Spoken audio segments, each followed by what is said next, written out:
సింధూర్ రెడ్డి గారు. బుక్కపట్నం చెరువు చాలా పెద్ద చెరువు సార్.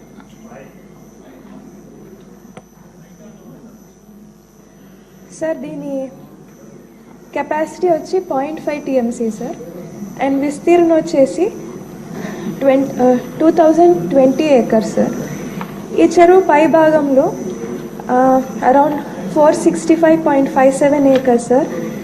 అక్కడంతా రైతు పట్టాలు ఉన్నాయి సార్. అక్కడ ఇందులో భాగంగా పుట్టపర్తికి సంబంధించి 168 మంది రైతులది 197.09 acres.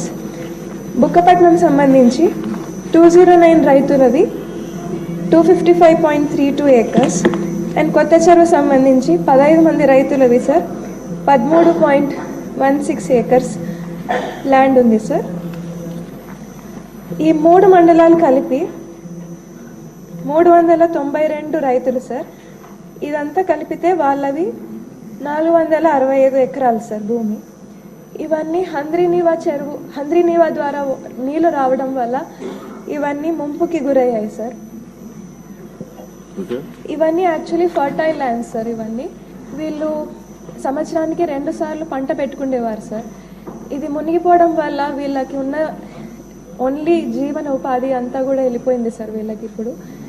అందుకే ఇరిగేషన్ మినిస్టర్ గారికి నేను కోరుతున్నది ఏమంటే వీళ్ళకి ఏదైనా నష్టపరిహారం కల్పించగలిగితే ఈ రైతులందరికీ చాలా ఉపయోగపడుతుంది సార్. లేదంటే వాళ్ళకు వేరే ఆధారమే లేకోకుండా పోయింది సార్. చాలా నష్టపోతున్నారు ఈ 392 మంది రైతులు సార్. Thank you. పల్లె సింధూర్ రెడ్డి గారు. నమస్కారం సార్. ఈ పెన్షన్ల విషయంలో నేను గౌరవ ముఖ్యమంత్రి వర్యులు గారికి అభినందన తెలియజేసుకోవాలనుకుంటున్నాను.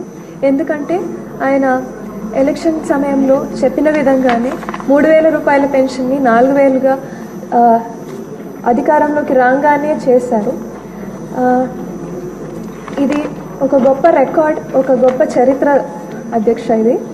ఎందుకంటే ప్రతి నెల 1వ తారీఖునే దాదాపు 65 లక్షల కుటుంబాలకి 4,400 కోట్ల రూపాయలు తూచా తప్పకుండా పొద్దు కొనికే లోపే ఇస్తున్నామంటే ఇది వేరే ఏ రాష్ట్రం కూడా మన దేశంలో ఎక్కడ కూడా జరగని విధంగా జరుగుతోంది. ఇది నిజంగానే ఒక రికార్డ్ సృష్టించారు ఆయన ఇందులో. కాబట్టి నేను మన ప్రభుత్వాన్ని మనస్ఫూర్తిగా అభినందిస్తున్నాను.